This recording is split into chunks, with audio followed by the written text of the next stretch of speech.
those lands have yet to be annexed to the city.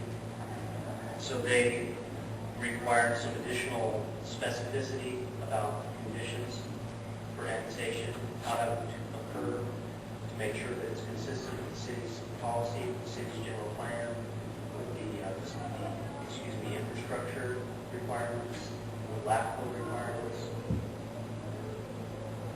With regard to the infill parcels, there is a small inventory of vacant infill parcels. Both the sphere parcels and the infill parcels have maps to allow you to locate where the vacant parcels are. In non-vacant, underutilized parcels, we have indicated that the city is choosing not to identify non-vacant, underutilized parcels and inventory, because in order to satisfy the RENA, there is no need for those parcels. There are sufficient parcels in the sphere. Under permits and procedures, and this is a category that really goes to constraints, removing constraints, identifying what are potential constraints, and then efforts to remove constraints, such as the fees, the various fees that the city has, that all cities have for development. The building codes and enforcement procedures, how the city staff work together to facilitate construction, to offer assistance and aid to those building homes and those seeking affordable housing.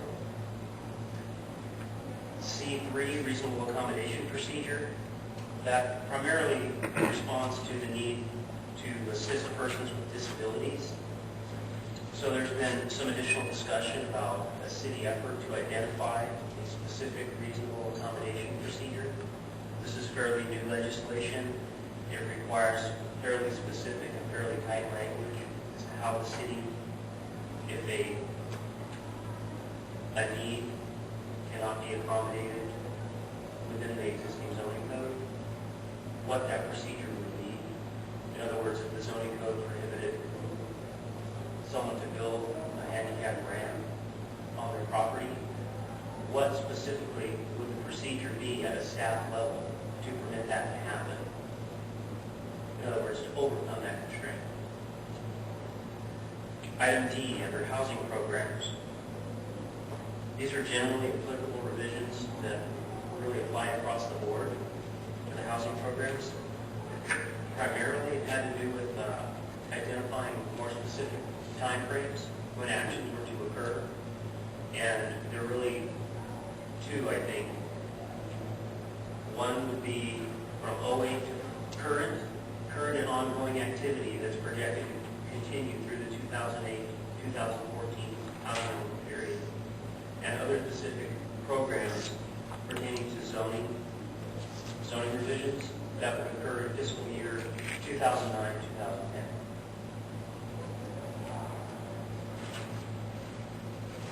Moving down to the specific programs. Well, first of all, does anyone have any questions? Is there anything I can add to this point? Related to the specific programs, items 2 through A through M.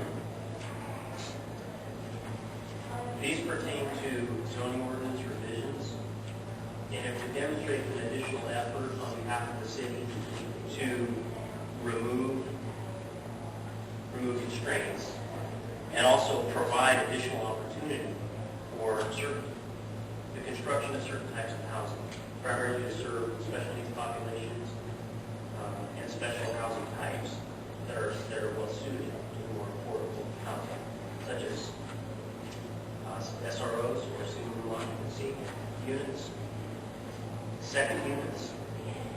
Someone who wants to build a second small, I know it's grad class, and you too, on a piece of single-family property. Some density bonus provisions, some new definitions for boarding homes and family, and that goes for farm worker housing. Some new investigation of new zoning provisions for additional energy conservation measures. Again, reasonable accommodation There is a program targeting the provision of sites for emergency shelters. Again, that's new legislation the state requires, as is for transitional and supportive housing. K, consideration of innovative land use techniques. L, reduced parking requirement for special needs projects, and M, prevention of displacement of at-risk units. Those are all items identified for, what's the best way to say this? Those are all items identified by the state that they suggest that the city make additional efforts to remove any constraints that may exist. Under public participation, this is just really a summary. I wanted to put in front of you the dates, just again to paint a picture of where we've been, the road that we've traveled to get to this point. Some of the items are included in the appendix. Regarding the potential need for additional follow-up, I discussed this just a little bit with staff relating to the timeline for annexations. Since the city has identified the bulk of the land for the RENA numbers as an sphere of influence, those lands have yet to be annexed. And we provided a program to help zero in on a timeline, a fixed timeline for annexations to occur. But neither Oliver or I felt that the city could be tied or should be tied to a very tight timeline, because as we all know, there are so many factors out of the city's control when you're dealing with developers, as we've seen tonight on the other item, and annexations. The language is tighter, but it does not draw so tight that it could be described as a noose.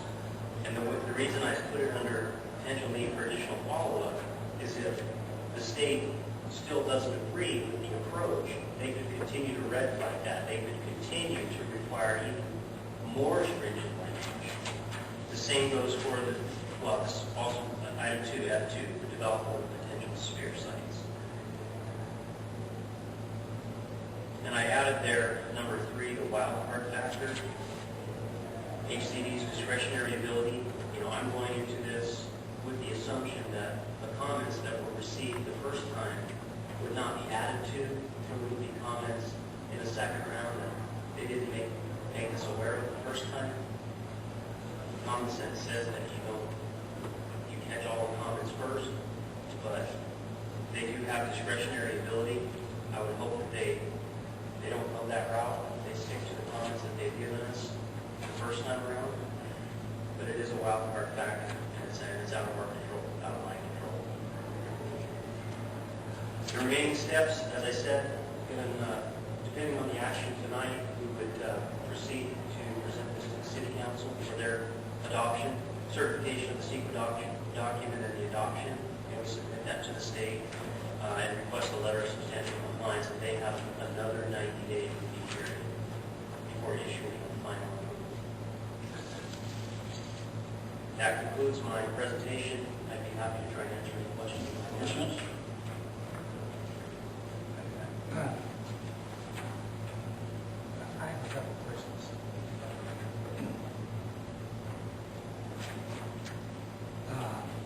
You're asking for a negative debt plan, right?